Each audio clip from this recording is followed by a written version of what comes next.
Olá, meu nome é Juliana Stujinski Barbosa, eu sou especialista, mestre e doutora em disfunção temporomandibular e dor orofacial.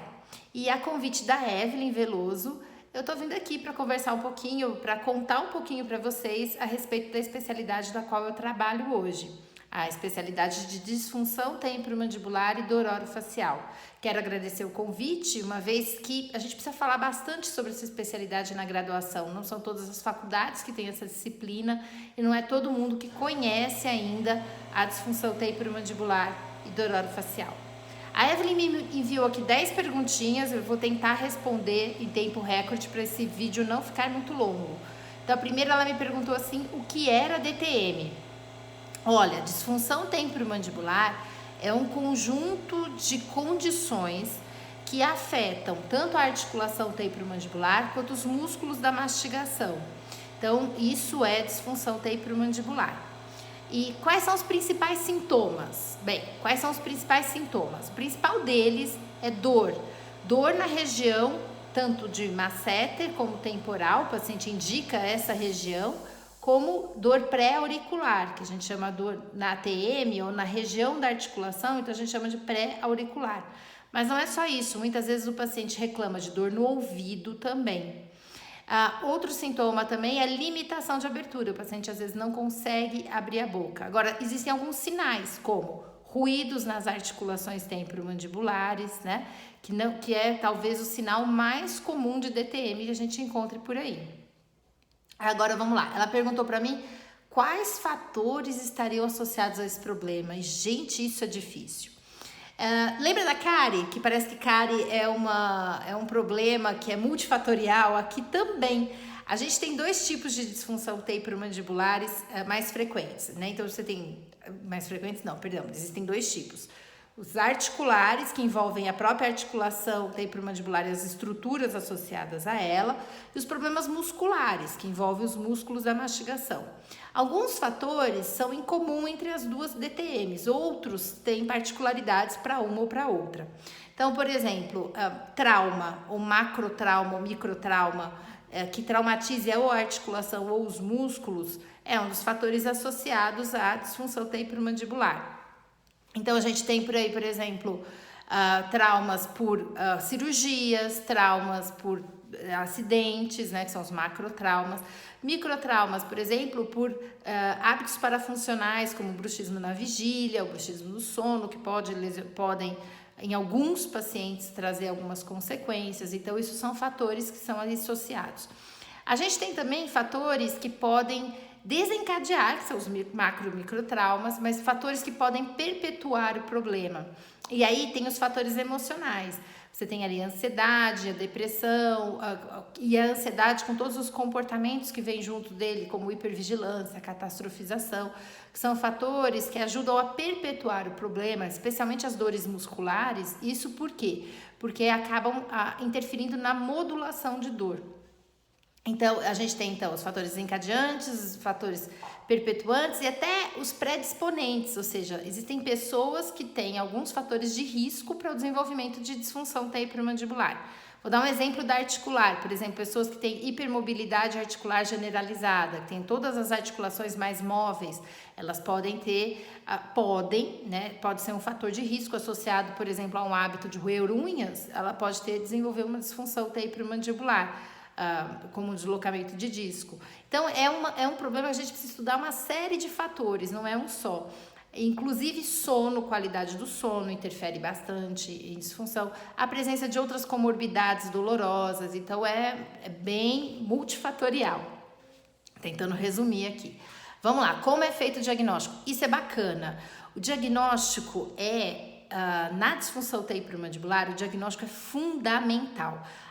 Nós que somos especialistas, eu brinco que a gente trabalha mais no diagnóstico do que na terapia, por incrível que pareça, porque você acertando o diagnóstico direitinho, terapia é baba de moça.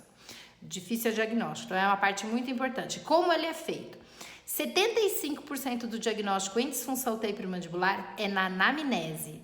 Sim, uma anamnese muito bem direcionada. Então, já dando uma dica, não dá para colocar o paciente direto na cadeira odontológica, você tem que conversar com ele no escritório, tá? E assim, conversando com ele no escritório, você extrair deles informações que são importantes para o seu diagnóstico. 75% é muita coisa. Depois, cerca de 20% do diagnóstico é no exame físico. E esse exame físico, você vai ali tentando reproduzir a queixa do seu paciente. Então, durante o exame, você tem que reproduzir. Como é feito esse exame? Primeiro, você vai fazer as movimentações, e aí, nesses movimentos, observar se tem dor nas articulações, dor, ruído nas articulações, ou dor muscular, ou tentar reproduzir a limitação de abertura. E depois dessas movimentações, depois de você inspecionar para perceber ali a presença dos ruídos, aí sim você passa para a palpação, que é uma parte fundamental do exame. Durante essa palpação, você tenta também reproduzir a queixa do paciente, as queixas principais de dores. Então, ali você tem a anamnese, depois você tem o exame físico e, quando necessário, nós pedimos exames complementares, que podem ser exames de imagens, exames laboratoriais e até testes quantitativos sensoriais que nós fazemos para verificar se há alguma alteração somatosensorial, e até mais recentemente a gente passou a fazer também os testes de modulação de dor. Então, assim se cumpre toda a etapa do diagnóstico. Nem todo mundo precisa de exame de imagem, tá? E quais os exames de imagem que a gente mais pede para verificar a disfunção temporomandibular? É sobretudo ressonância magnética, para observar tecidos moles e também tecidos duros. Em algumas ocasiões, nós pedimos tomografia computadorizada. Mas claro que uma radiografia panorâmica, porque a gente tem nesse diagnóstico, que a primeira parte do diagnóstico é fazer o diagnóstico diferencial com outros problemas. E os problemas mais comuns de dor orofacial são os problemas relacionados às dores odontalgias. Então, a gente tem que, odontogênicas, a gente tem que excluir isso daí. O tratamento é cirúrgico? Não. Olha, quer dizer, vamos lá, vou explicar. Pequena parte das terapias para a disfunção temporomandibular precisam de cirurgia. Normalmente são em disfunção temporomandibulares articulares, que são as menos comuns, tá? E ainda assim, vai para a cirurgia ou problema já que é cirúrgico, uma anquilose, um problema de crescimento mesmo que é necessário, ou quando você tem algum outro problema, deslocamento de disco sem redução, com redução, ou artralgias resistentes, ou seja, já passaram por tratamento conservador e que não houve melhora. Então, a porcentagem de pacientes gira em torno de 2 a 4%, é muito pequeno, não é tão comum assim. A DTM é uma condição comum no Brasil? Essa é a pergunta da Evelyn. Olha, Evelyn, a gente sabe que sinais e sintomas de disfunção temporomandibular são muito comuns. Agora, aquela porcentagem de pessoas que vão precisar de tratamento, isso gira em torno de 15% da população. Então, faça a conta aí, né? 15% da população vai precisar de um atendimento em algum momento da sua vida. A disfunção temporomandibular mais comum é a muscular, tá? Áreas de competência para atuação. Olha, como toda especialidade odontológica, sempre o clínico geral deveria ter uma formação para atender os quadros mais agudos, os quadros mais simples de disfunção temporomandibular. Infelizmente, não é a realidade no Brasil. Muitas escolas de odontologia sequer têm essa disciplina na sua grade, né? Então, você pode ver que é um problema. Então, nós acabamos atendendo todos os casos que aparecem de disfunção temporomandibular, e não só isso, porque a nossa especialidade é além da DTM, a nossa especialidade chama dor orofacial e envolve outras condições, por exemplo, as dores neuropáticas orofaciais. Então, nós deveríamos atender somente os casos mais crônicos, mais complexos, mas acabamos atendendo todos esses casos, tá? Então, a gente cursa aí, observando então, que eu atendo no meu consultório: disfunção temporomandibular muscular, articular, bruxismo do sono e da vigília, porque a nossa especialidade acaba englobando um pouco do conhecimento sobre bruxismo. E também nós atuamos dentro das dores neuropáticas orofaciais e outras condições de dor orofacial, além das odontalgias, tá? Porque aí as dores odontogênicas ficam ali com a periodontia, com a endodontia e etc. Como é o mercado? Olha, aí é uma coisa interessante. No Brasil a gente tem um dentista para cada 645 habitantes hoje. É muita gente, é muito dentista. Desses dentistas, de todo mundo, a ortodontia, por exemplo, tem acho que são 26.886 especialistas hoje em ortodontia. E nós temos no Brasil apenas 1.305 especialistas em DTM orofacial. Então, é um mercado de trabalho bom ainda, né?